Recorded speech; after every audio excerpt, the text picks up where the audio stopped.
अर्जुन एक योद्धा एवं ग्रस्त था और वे राज्य चाहता था ध्यान के लिए। उसके पास समय ही कहाँ था। उसने ये देखकर इस तरह से ध्यान योग का अभ्यास करने से साफ इनकार कर दिया कि मन को वश में कर पाना उतना ही कठिन है जितना कि वायु को। ये एक तथ्य है, मन को कृत्रिम रीति से वश में करना संभव नहीं। अतएव हम मन को कृष्ण भावनामृत में लगाना चाहिए, तभी वे वश में आता है। यदि अर्जुन को यह विधि वायु को वश में करने की कठिन लगी तो हमारे लिए क्या कहा जा सकता है। वस्तुतः अर्जुन कोई सामान्य व्यक्ति नहीं था, यह भगवान कृष्ण के व्यक्तिगत रूप में बात कर रहे था। उसने मन को तेज वायु के सामने बताया, तो हम वायु को वश में कैसे कर सकते हैं। हम मन को कृष्ण में चरण कमलों में स्थिर करके उसे वश में कर सकते हैं। यह ध्यान की पूर्णता है। वास्तव में कोई भी व्यक्ति आसन लगाकर ध्यान करना नहीं चाहता, तो फिर हम क्यों चाहें।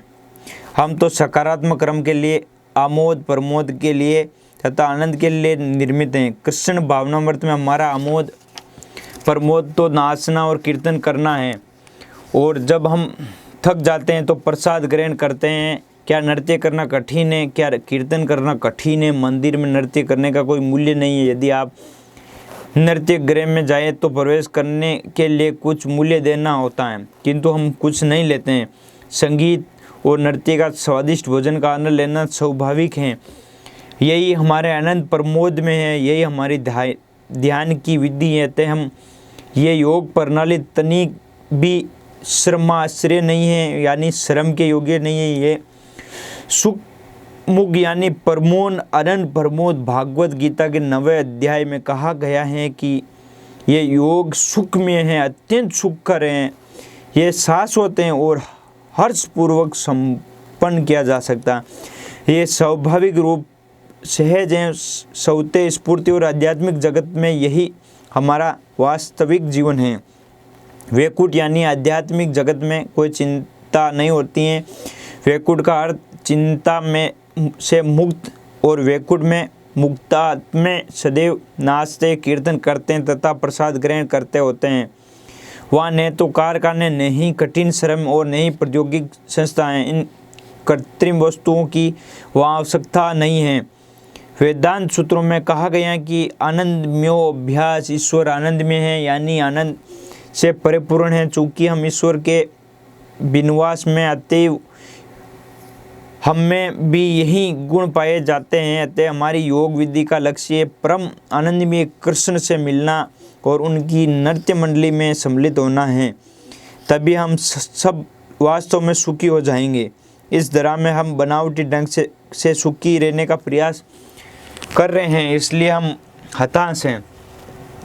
किंतु एक बार कृष्ण भावनामृत में स्थित हो जाने पर हम अपनी मूल स्थिति को पुनः पा सकते हैं, अतः आनंदमय हो जाएंगे। चूँकि हमारा वास्तविक स्वभाव आनंदमय है, इसलिए हम सदैव उसकी तलाश में रहते हैं।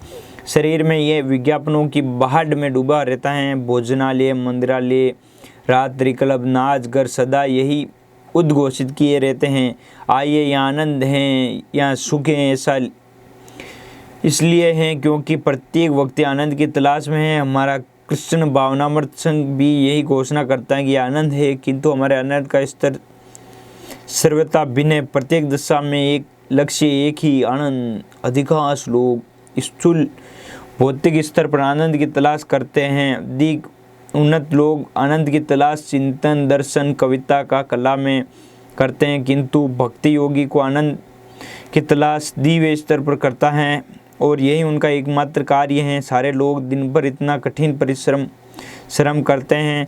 वे सोचते हैं आज रात को मैं आनंद मनाऊंगा, आज रात ही मैं इस लड़की के साथ या अपने पति के साथ रमण करूंगा। इस प्रकार का थोड़ा सा आनंद पाने के लिए लोग इतनी अधिक परेशानी उठाते हैं। आनंद की ही चरम लक्ष्य हैं, किंतु दुर्भाग्यवश मोह में पड़कर लोग ये नहीं चाहते कि वास्तविक आनंद कहाँ पाया जाता है। वास्तविक आनंद तो कृष्ण की दिव्य रूप में विद्यमान रहता है। सौते आपने कृष्ण के चित्र देखे होंगे।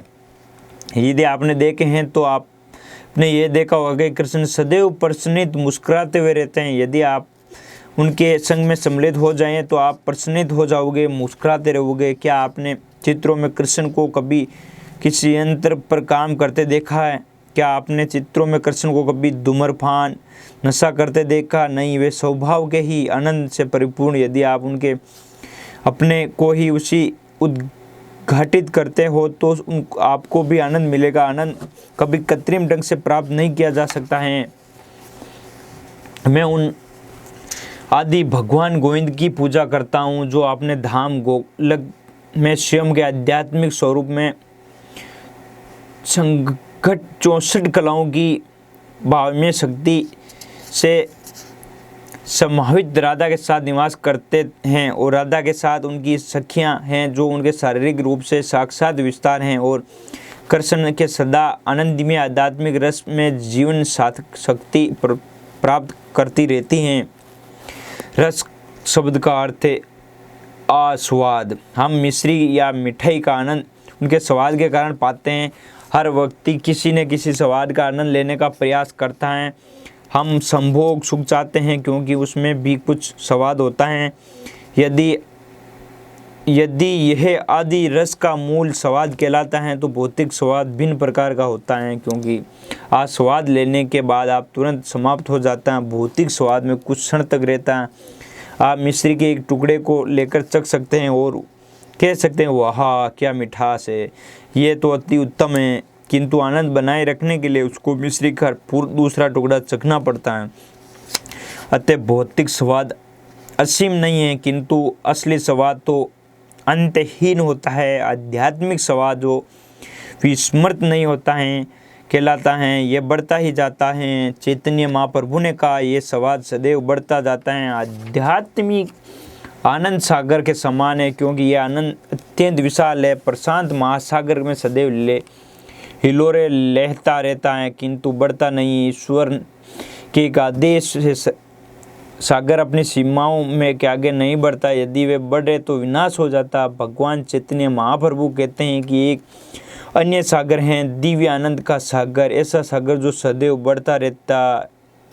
हरे कृष्ण का कीर्तन करने से हमारी आनंद की क्षमता अत्यधिक बढ़ती जाती है। जिस कृष्ण का साक्षात्कार हो चुका है वे सदैव वृंदावन यानी वैकुंठ में वास करता है। भले ही कोई भक्त वृंदावन से दूर किसी स्थान में ही क्यों न हो रहता है प्रतीत हो, किंतु वे सदैव वृंदावन में ही रहता है, क्योंकि वे जानता है कि कृष्ण सर्वत्र विद्यमान हैं।